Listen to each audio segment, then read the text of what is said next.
Hey guys, what's up? Welcome back to Dante's Library. Today we are talking about Ruin and Rising by Leigh Bardugo. This book was published on June 17th of 2014. It does have an audiobook. The audiobook narrator is Lauren Fortgang, and the audiobook is 10 hours and 57 minutes long. Now, this continues our story of Alina Starkov, the Tracker and the Darkling. And in this book, they have to hunt down the Phoenix, so that Alina Starkov can get the remaining power that she needs to save the world and destroy the Shadowfold. Now, she is being chased, and there's a lot of stuff going on in this book. I'm going to try to be careful not to spoil anything. I do enjoy this book. It has pretty good flow. Like most of Leigh Bardugo's stuff, she writes better and better every single time she releases a book. So this book is written a lot better in Seeds and Storm, which is a lot better in Shadow and Bone.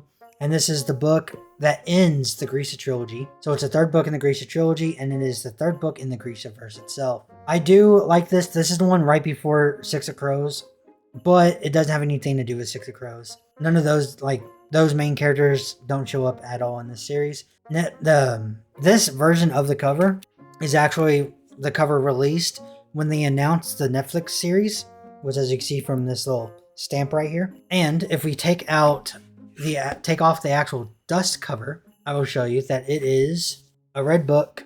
It's got the gold spine right here.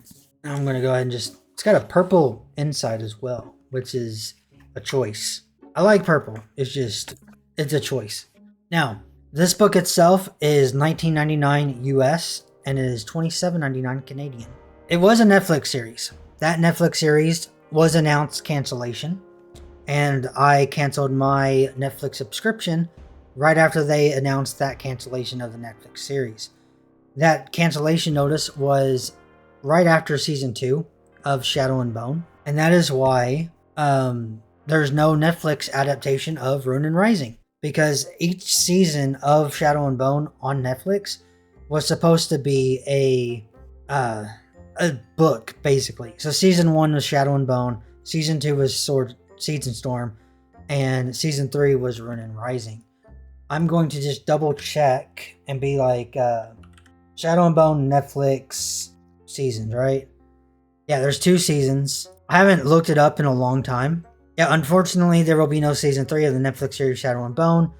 Netflix canceled the show in November of 2023 after 2 seasons. While the show had a dedicated fan base and garnered positive reviews, obviously it's a freaking amazing series, Netflix ultimately decided not to renew it because they don't like renewing stuff that is successful.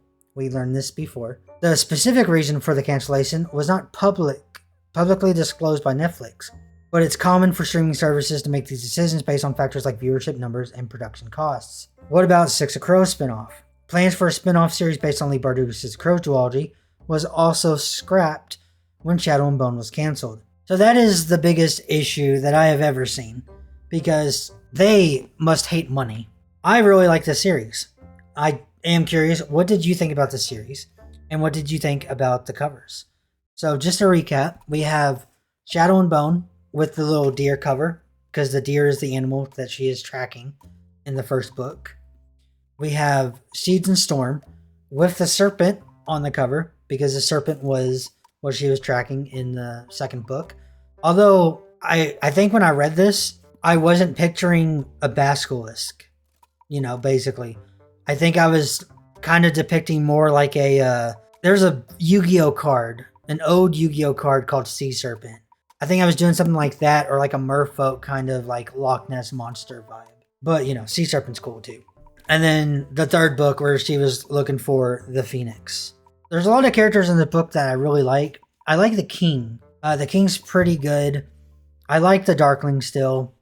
Alina is still my least favorite protagonist. And the Tracker is, let's be honest, the Tracker is too good to be in this book. His character might not be good, but he's an overall, decent person. And he doesn't deserve Alina. He deserves better than Alina, in my opinion. He's kind of like if I wanted to compare him to characters, there is a Doctor Who, right? And I forgot which Doctor it was. I'm trying to look up, I don't remember which Doctor it was. I think it's 11th Doctor. But the tracker in the Grishaverse reminds me of Rory Williams, who kind of like sat in that, like by the chest and all that kind of stuff and waited for like his wife to come back. So he basically gave up everything for her.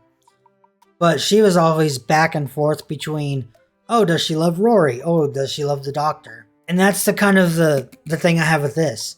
Because the tracker is basically Rory. And then Alina is basically that girl saying, oh, is it the tracker okay? Or is the Darkling okay? And it goes back and forth with that. I think that's the best description I can give to like what I would see them as. Overall, I'm glad that it's just a trilogy. I gotta be honest, if I would have started with the trilogy, I don't think I would have continued on to read Six of Crows. But because I started with Six of Crows, I had to read this. Because if you start with Six of Crows, you want to know where the characters came from. And this has some of the characters from Six of Crows duology and the books moving forward. I believe I think it's King of Scars, which is the 6th book in the Grishaverse, actually has ties directly back to Ruin and Rising. So if you're going to read those, I do recommend picking up the trilogy and reading the trilogy before you reading King of Scars. That is how I would read it. If you don't start with the trilogy, I would at least read the trilogy before you read King of Scars. But yeah, that is my thoughts on this. I would love to hear your thoughts down below. And like I said before, I'm not trying to be like any type of booktuber or anything with this channel. This channel is just an excuse for me to learn to read more books. It gives me something to do, gives me something to talk about, what I like about the books and what I don't like about the books. And overall, it just gives me a motivation to try to read more books. Because if I can have a bookshelf over here full of books, and it's like I can just get to them a different time. At least if I'm like, oh no, I should try to post at least one video a week. Then my motivation could be like, okay, well, I need to read at least a book a week. So that'll get me on my goal to read more books. And it seems like I'm actually like accomplishing something else as well. And it helps me not procrastinate too often. But yeah, so that's why I have the channel. I really like the books. Oh yeah, I didn't give it a freaking rating. That's important. I gave Shadow and Bone a 4 out of 5. I gave Season Storm a 3.5 out of 5. I will give Ruin and Rising a 4 out of 5. 4 out of 5 stars. I think it's a must read if you read the rest of the series. But overall, it's not the greatest book, but it is a great book. Leigh Bardugo is my favorite author, but that's because, you know, my favorite book of all time is written by Leigh Bardugo. And I really like seeing... One thing that's really cool about the series is if you read from the very beginning, Shadow and Bone, or if you read from the end of the series and you go back to the first book, you see the huge leaps that her writing gets better and better and better. And it's really cool. Like, it's like you're on that journey with her, seeing as she improves as time goes on, to being, I think she was listed as like number 60 or something on like the top 200 fantasy books of all time. Something crazy like that. That's like a huge feat. Like, that list has some of the greats on it. Like, it's got the Harry Potter series. It's got the Lord of the Rings series. It's got all kinds of like Wheel of Time and all of that on there. So just being on that list is incredible for how many authors are actually releasing fantasy books. So yeah, I do like it. Let me know what you think down below, and I will see you all next time. Peace.